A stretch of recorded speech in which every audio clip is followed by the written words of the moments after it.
आप आइए ना, अंदर आइए प्लीज, आइए ना प्लीज। एक्चुअली मैंने आपसे मिलने की बहुत कोशिश की लेकिन आप मिले ही नहीं। कौन है बेटा? सिद्धार्थ बख्शी? माँ, ये वही सिद्धार्थ बख्शी जिनके बारे में हमें फ़ोन कॉल्स आते थे और इन्हें हमारे अमर के बारे में सब कुछ पता है। आप उस दिन हमारे घर आए थे, मैं पता नहीं आपसे क्या क्या कह बैठी। आई एम वेरी सॉरी। माँ, आपको याद है ना? हाँ बेटा। बेटा, क्या तुम सचमुच हमारे अमर के बारे में जानते हो? बेटा, जब से वो गया है ना, देखो मैं आई एम सॉरी बेटा। खड़े खड़े आओ, बैठो बैठो।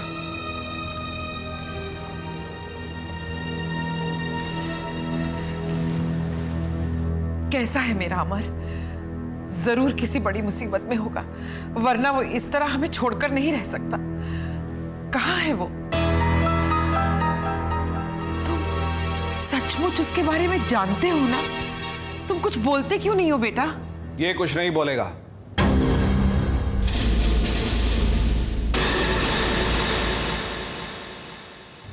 ये कहने वालों में से नहीं है। तुम अब क्या करने आए हो यहां?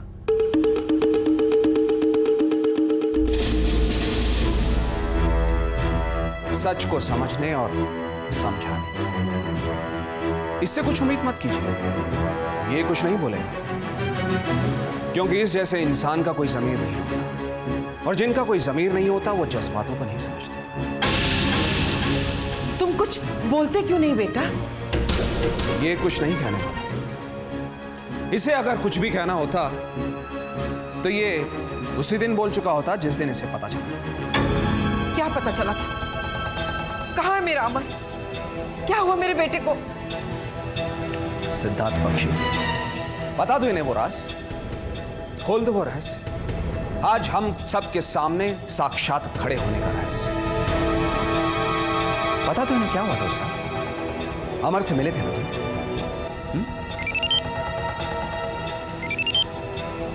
तुम मेरे बेटे को कब मिले थे? कब?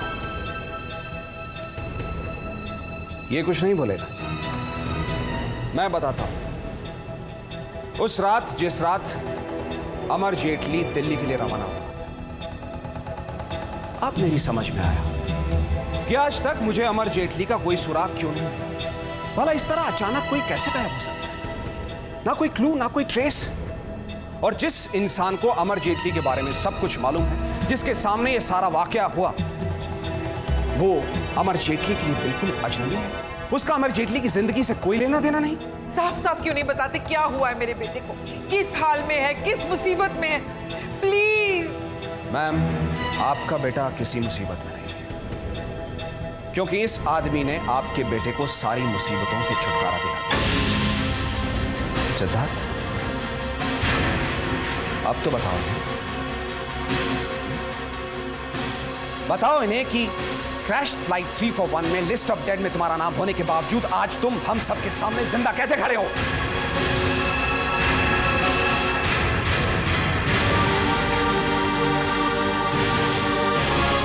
ये अब भी कुछ नहीं बोलेगा, मैं बताता हूं। ये आज हमारे सामने जिंदा इसलिए है क्योंकि इसने अपनी टिकट अमर जेटली को दे दी। जिस फ्लाइट पर इसे होना चाहिए था, इसने उस फ्लाइट पर अमर जेटली को भेज दिया, और इसने अपनी मौत अमर जेटली के नाम लिख दी।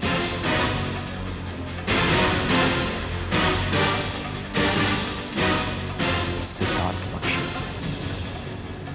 मौत से तो तुम बच गए, लेकिन इस परिवार के श्राप से तुम्हें शायद भगवान भी नहीं बचा पाएगा। All the very best, Mr. Siddharth Bakshi.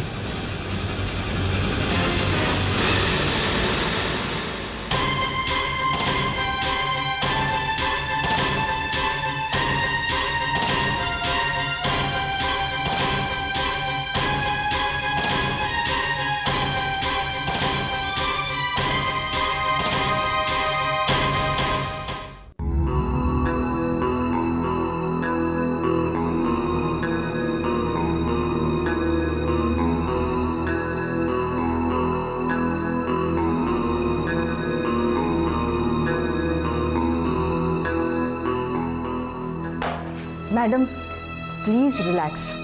आप इतना परेशान क्यों हो रही हैं? सिद्ध बाबा खुद ब खुद फोन कर देगा आपको। यू नो रितु, इस लड़के के साथ क्या प्रॉब्लम है? My son is so unpredictable कि वो किस वक्त क्या करते कोई बता नहीं सकता। इसीलिए हमेशा एक डर सा लगा रहता है मन में। और कुछ देर पहले डीसीपी विद्यार्थी का फोन आया था। सडनली बहुत हमदर्दी जता रहा था वो मेरे साथ।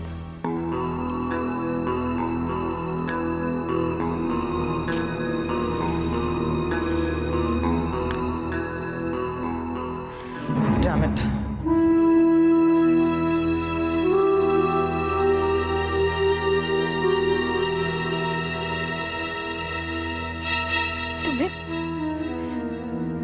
तुम्हें हमेशा से पता था अमर के बारे में?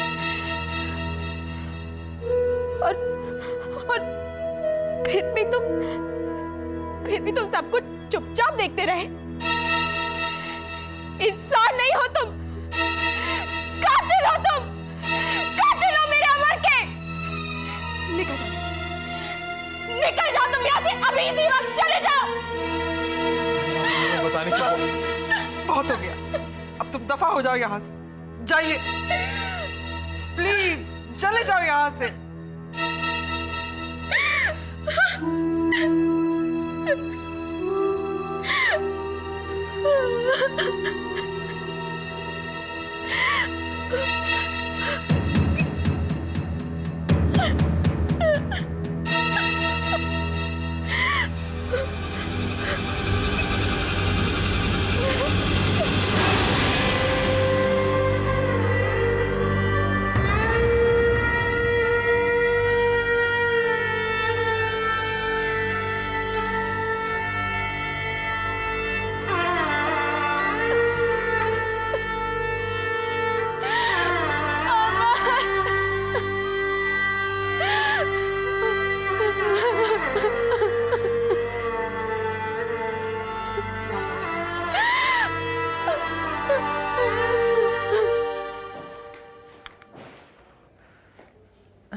हेलो हेलो सिद्ध बेटा, कहाँ हो तुम? ये कोई तरीका होता है? कब से तुम्हारा फोन ट्राई कर रही हूँ। डीसीपी विद्यार्थी का फोन आया था, कह रहा था कि प्रेस वालों को तुम्हारे बारे में पता चल गया है कि तुम कहाँ हो। तुम ठीक तो हो ना सिद्ध? रिलैक्स माँ, मुझे कुछ नहीं होगा। तुम जहाँ कहीं हो वहीं रुको, मैं तुम्हें लेने आ रही हूँ। मुझे बहुत फिक्र हो रही है तुम्हारी बेटा। माँ मैं कोई छोटा बच्चा नहीं जो आप मेरी इतनी फिक्र करती हैं। ये तुम क्या कह रहे हो? माँ मैं घर पे आके आपको सब कुछ समझाता हूँ। कम बेटा, I am waiting for you.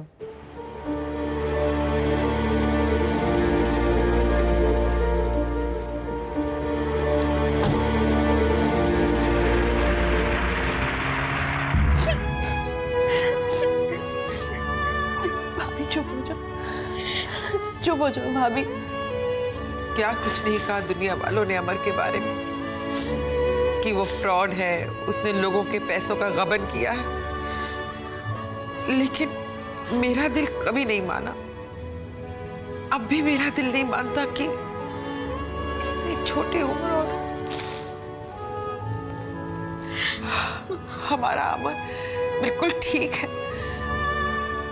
कुछ नहीं हुआ हमारे अमर को। जरूर इन लोगों को कोई गलतफहमी हुई, ऐसा हो ही नहीं सकता। हाँ रोहिणी, तू बिल्कुल ठीक कह रही है, ऐसा हो ही नहीं सकता। ये तो एक माँ का दिल कह रहा है ना, माँ का। और जब माँ का दिल ये कहता है ना कि उसके बच्चे को कुछ नहीं हो सकता, तो सचमुच तुम्हारा अमर सही सलामत होगा, छुप कर बैठा होगा कहीं किसी बिल में। इतना सारा पैसा हजम करना मामूली बात थोड़ी ना है, हा? शर्म आनी चाहिए तुम्हें। इंसानियत मर गई है तुम्हारे अंदर। तुम भी एक माँ हो, मेरा नहीं तो इस बेचारी के दर्द का तो एहसास होना चाहिए तुम्हें। और ये मत भूलो कि अमर तुम्हारे पति का भी कुछ लगता है, उनके इकलौते भाई का खून है वो।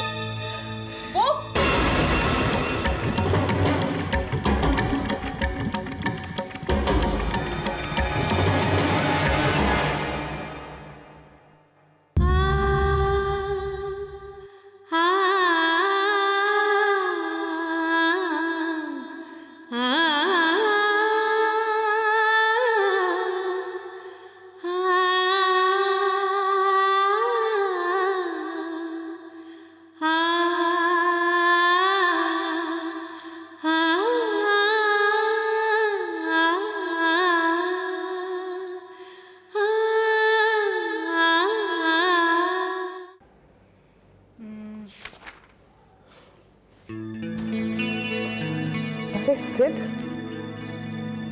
बस माँ, आज के बाद आपको कोई टेंशन नहीं होगी।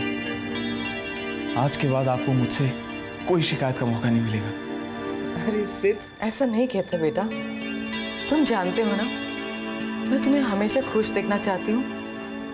लेकिन सिड, ये अचानक तुम्हें क्या हो गया? ये चेंज? मैंने मानसी और उसके घर वालों को सब कुछ सच सच बता दिया है माँ। क्या? क्या बता दिया तुमने? अब फिर से कोई प्रॉब्लम ना खड़ी हो जाए। अब फिर से वो रिपोर्टर्स। सिड, ये क्या किया तुमने? नहीं माँ, अब कुछ नहीं होगा। ये तो मुझे बहुत पहले कर देना चाहिए था। जो सच था मैंने उनको बता दिया। आईने के सामने खुद अपने आप से नजरें नहीं मिला पाता था माँ। लेकिन आप नहीं जानती, आज कितने दिनों के बाद मैं खुद को इतना हल्का और गिल्ट फ्री महसूस कर रहा हूं। ऐसा लगता है सीने से एक बहुत बड़ा बोझ उतर गया हो। तुम खुश हो ना बेटा? तो मैं बहुत खुश हूं।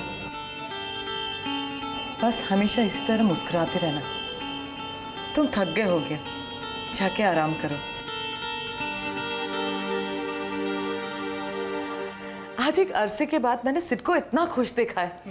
जानती हो ऋतु, ऐसा लग रहा है जैसे मुझे मेरा पुराना सिड वापस मिल गया। न जाने क्यों कोई अपना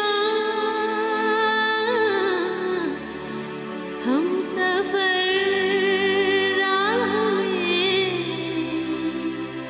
यूं तन्हा में कर जाता है बोले बिना। दिल न जाने क्यों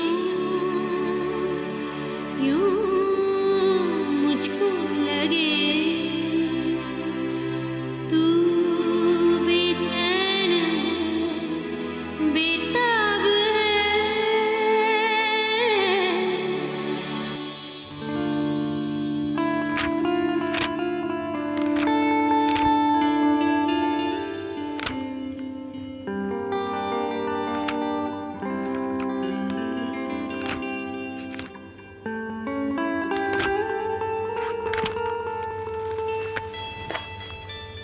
क्या हुआ? ऐसे मुंह क्यों फुला रखा है, जैसे किसी का मातम कर रही हो? मैं तुमसे कुछ पूछ रहा हूँ, कुछ बताओगी भी? क्या हुआ है? कुछ नहीं, मुझे आपसे कोई बात नहीं करनी। अरे जब तक बताओगी नहीं तब तक पता कैसे चलेगा? हाँ, तुम्हें पता है ना मानसी, मेरे ऑफिस में कुछ क्लाइंट्स आए हुए थे और उन्हें एंटरटेन करना जरूरी था। एक डिनर ही तो मिस हुआ है ना। देखिए अमर, मैं आपसे बहुत नाराज हूँ। मुझे आपसे कोई बात नहीं करनी है। इतना गुस्सा? ठीक है, आई एम सॉरी। एक काम करते हैं, कल से डिनर हम रोज बाहर लेंगे। It's a deal. हैप्पी? अमर, मैं आपसे बात नहीं करूँ। मैं बहुत नाराज हूँ आपसे। आप अपने काम में इतना उलझ गए कि मेरा बर्थडे मिस कर दिया आपने। Amar, how could you forget my birthday? I am very hurt. चाहिए मैं आपसे बात नहीं करूँ। Oh, it's your birthday today? I am so sorry. आज इतना बड़ा दिन है और मैं कैसे भूल सकता हूँ? I am really very sorry.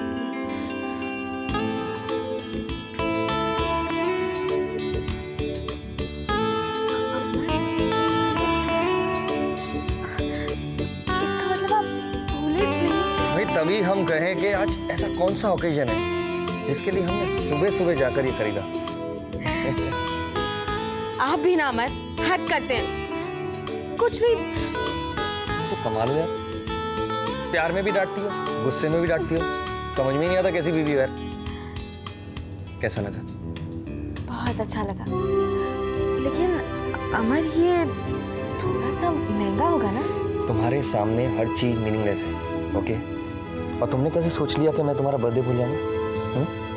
Happy birthday दिया। Thank you Amar.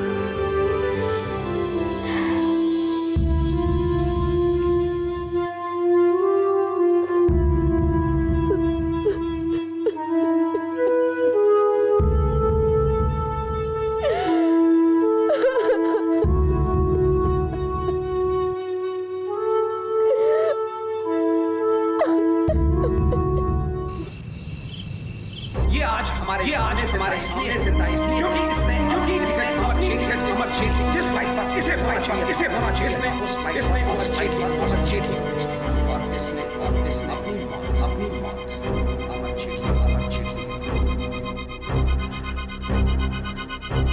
मम्मी देखो मैं आपके लिए क्या लाया। ये क्या लाया? अरे ये क्या एप्रन? ये कहाँ से लाया तू? ये तो बिल्कुल नया है। मम्मी मैं आपके लिए बाजार से खरीद के लेके आया। और इसके लिए पैसे कहाँ से आए? वो मेरी पिगी बैंक है ना, उसमें मैंने पैसे इकट्ठा किए थे स्टोरी बुक के लिए, उसी से ही। अरे बुद्धू ये क्या किया तूने? ये उठा लाया? अब स्टोरी बुक कहाँ से आएगी?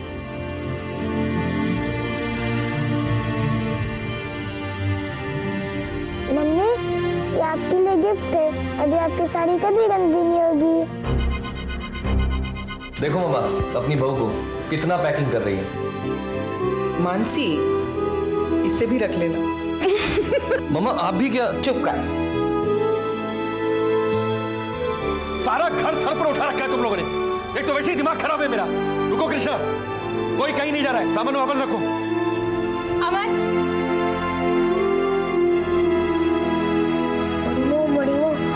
शब्द आता ऑफ हो गया।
मानसी, ताराजी कल आप थे नहीं और हाँ बेटा, तुम्हारी ताई ने सिद्धार्थ के आने के बारे में मुझे बताया। देखो बेटा, अमर तो रहा नहीं, मैं तुम्हारा दुख समझ सकता हूं, लेकिन बेटा अमर की आत्मा की शांति के लिए हमें उसका क्रियाक्रम करना होगा। मानसी मुझे तुम लोगों के बारे में फिक्र होती है। मुझे शांति चाहिए मानसी, मुझे मुक्ति दिलाओ मानसी, मुझे शांति चाहिए, मुझे मुक्ति दिलाओ मानसी। मानसी बेटा, मैं कह रहा था कि हमें अमर का क्रियाक्रम करना है। कोई क्रियाक्रम नहीं होगा मेरे अमर का। कुछ नहीं हुआ है उसे। मेरा अमर मरा नहीं है, वो जिंदा है। मेरा बेटा जिंदा है। सुना नहीं तुम लोगों ने? मेरा बेटा जिंदा है, जिंदा है वो।